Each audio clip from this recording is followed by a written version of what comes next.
नमस्कार दोस्तों, Radhe Radhe, good morning. कैसे हैं आप सब। तो आज फिर से आपका मेरे इस न्यू ब्लॉग में स्वागत है। और आज की मेरी वीडियो उन सास बहू के लिए है जिनके घर पर काम को लेकर बहुत सारे झगड़े होते हैं। काम नहीं होता है लेकिन झगड़े रोज़ाना रहते हैं। तो मैं के चक्कर में पूरे घर में कलेश रहता है। तो आज मैं बताऊंगी कि किस तरह से बहू बिना सास के कुछ करवाए किस तरह से अपना सारा काम कर सकती है। क्योंकि एक जब बहू बनकर कोई लड़की आती है तो वो लक्ष्मी मानी जाती है। तो एक लक्ष्मी के क्या कर्तव्य होते हैं, किस तरह से एक बहू अपने घर में खुशहाल माहौल बना सकती है। तो देखिए, आपकी तरह मैं भी बहू हूँ और मेरे भी बहुत सारे काम हैं। और मेरी तो खैर सासू माँ भी नहीं है और ससुर जी भी नहीं रहे। लेकिन जब मेरे ससुर जी थे तब भी मैंने अपने इसी तरह से कामों को हमेशा अंजाम दिया है कि किस तरह से मैं सुबह उठकर अपने काम करती हूँ। क्योंकि मैं गांव में रहती हूँ, मेरे घर पर जानवरों को भी पाला जाता है, गाय है और बच्चे हैं और मेरे घर में दुकान भी दो हैं। मुझे किस तरह से अपने घर के सारे कामों को करते हुए अपने कर्तव्य को निभाना होता है। तो हमारे पड़ोस में कल झगड़ा हो रहा था एक सास बहू में। मैंने देखा तो उनके घर में ना तो खाना बना था झगड़े के चक्कर में, और बच्चे भूखे स्कूल चले गए थे, ना ही कोई साफ़ सफाई हुई थी, पशु भी भूखे थे। तो देखिए, मैं तो ये कहना चाहूँगी कि सास की लाइफ तो गुजर चुकी होती है, लेकिन जब हम बहू बनकर आए हैं तो ये घर हमारा है।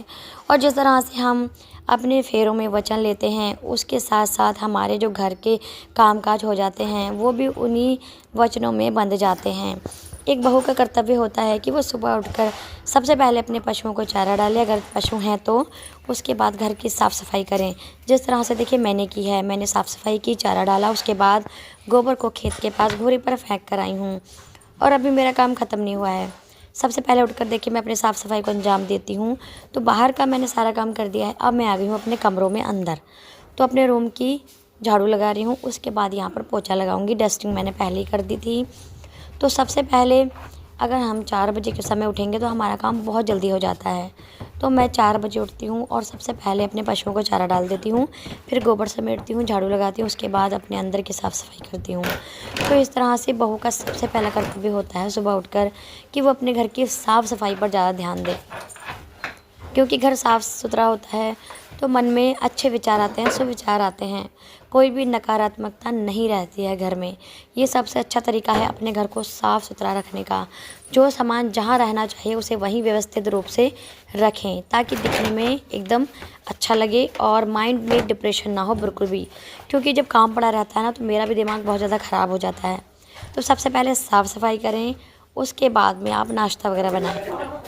और देखिए, मेरा मानना है कि जब कोई लड़की बहू बनकर किसी घर में जाती है तो सास ससुर का फ़र्ज़ है उसे बहुत सारा प्यार दें। अगर उससे कोई गलती होती है तो उसे प्यार से समझाएं, ना कि उसे डांट कर और लड़ाई झगड़े से समझाया जाए। अगर हम उसे अपनी बेटी मानेंगे तो बहू बेटी बनने में ज़्यादा समय नहीं लगाएगी। लेकिन अगर हम सास ससुर बनकर रह जाएंगे, माँ बाप नहीं बनेंगे, तो फिर बहू भी बेटी नहीं बन पाती है। इसलिए बहू जो काम कर रही है उसमें ज़्यादा दखलंदाजी ना करें। अगर कहीं गलती होती है तो प्यार से बहू को समझाएं। और अगर सास कुछ करने लायक है तो कुछ हल्के फुल्के काम कर सकती हैं, जैसे बैठकर सब्जी काट सकती हैं, बच्चों को खिला सकती हैं, या फिर खाना बहू ने करके दे दिया है, बनाकर परस कर दे दिया है, तो खाना बैठकर पकड़ा सकती हैं। तो देखिए, मेरा सारा साफ़ सफाई का काम हो गया है। अब मैं बना रही हूँ कढ़ी। तो भाई, कढ़ी हम सभी को बहुत पसंद आती है, स्पेशल महिलाओं की फेवरेट होती है। तो कढ़ी में डालने के लिए मैंने आल काटी हैं अपने गार्डन से, और मैंने यहाँ पर प्याज लहसुन सब काट लिया है। और अब मैं बैटर तैयार कर रही हूँ। मैंने एक बैटर तैयार किया है पकौड़ी बनाने के लिए, और एक बैटर तैयार किया है मैंने मठे के अंदर कढ़ी बनाने के लिए। तो मैं आ गई हूँ अपने गार्डन में। मुझे अपने गार्डन में चूल्हे पर खाना बनाना बहुत अच्छा लगता है। इससे 2 फ़ायदे होते हैं। एक तो यहाँ पर शुद्ध हवा का आनंद मिलता है, और सर्दियों में धूप भी मिल जाती है खाने के लिए, और हमारे पैसे की बहुत ज़्यादा बचत होती है। अगर हम लगातार गैस चलाते हैं तो गैस में बहुत ज़्यादा खर्चा आता है। जो हमारा 2.5 महीने चलना होता है गैस, वो हमारा 2 या 1.5 महीने में ही ख़त्म हो जाता है। अगर हम चूल्हे का इस्तेमाल करते हैं तो 2.5 से 3 महीने निकल जाते हैं।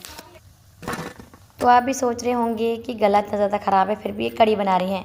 तो भाई, अगर बात कढ़ी की होती है तो गला तो देखा ही नहीं जाता, क्योंकि कढ़ी लगभग सभी को बहुत ज़्यादा पसंद होती है। तो यहाँ पर मैंने पहले पकौड़ी निकाली है, सॉफ्ट सॉफ्ट एकदम मुलायम निकाली है बेसन की। तो सॉफ्ट मुलायम कढ़ी की पकौड़ी निकालने की भी एक अनोखी ट्रिक होती है, जिसकी वजह से ये पकौड़ियाँ टाइट नहीं होती हैं। वो मैं आपको कभी बाद में बताऊँगी, आप मुझे कॉमेंट में ज़रूर बताना। तो फ़िलहाल देखिए पकौड़ी बन चुकी हैं और चूल्हे की जो कढ़ी होती है बहुत स्वाद लगती है। तो मैं यहाँ कुछ सूखी मिर्चें तोड़ रही हूँ। सूखी मिर्च, जीरा और मैंने साबुत धनिया का तड़का लगाया है। उसके बाद इसमें लहसुन कुटा हुआ और अदरक कुटा हुआ डाल दूँगी और फिर आल और जो मैंने प्याज काटी है बारीक करके उसको ऐड करूँगी और प्याज को हल्का सा ब्राउन कलर दूँगी, क्योंकि जब तक प्याज अच्छे से भुनती नहीं है ना उसका स्वाद नहीं आता है। तो प्याज भुन चुकी है। अब जो मैंने मठे के अंदर बैटर तैयार किया था बेसन नमक मिर्च का, उसको मैं कढ़ाई में डाल दूँगी और लगातार उसको चलाते रहना है। अगर हम कढ़ी को चलाते नहीं हैं उफान आने तक तो कढ़ी फटने लग जाती है, जिसकी वजह से कढ़ी में स्वाद नहीं आता है। पानी अलग मठा अलग, कढ़ी अजीब सी दिखाई देती है। जैसे हम पनीर बनाते हैं फाड़ कर, बिल्कुल वैसे हो जाता है। तो लोग ज़्यादातर परेशान होते हैं पैसे के अभाव में। पैसे के अभाव में अपनी सारी खुशी, अपना जीवन बर्बाद कर देते हैं। पैसा कम है तो क्या हुआ, मेरा मानना है कि अगर जीवन में हम 3 बातें अपना लेंगे तो कभी किसी परिवार में कोई झगड़ा नहीं होगा। प्यार से रहना, प्यार से कहना, प्यार से सहना। तो मैं भी यही करती हूँ।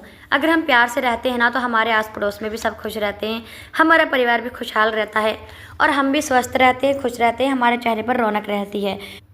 एक बार खुश रहकर देखिए तो सही, फिर आप खुद देखेंगे कि आपके जीवन में कितना बदलाव आया है। मैं खुद खुश रहती हूँ, मेरा परिवार भी खुश रहता है और आस पड़ोस भी खुश रहता है। जब हम खुश रहेंगे तो दूसरे भी खुश रहेंगे। अच्छा बनाएं, दिल से बनाएं और प्यार से परोसें, क्योंकि हम प्यार से परोसेंगे तो सभी लोग प्यार से खाएंगे। तो आज की छोटी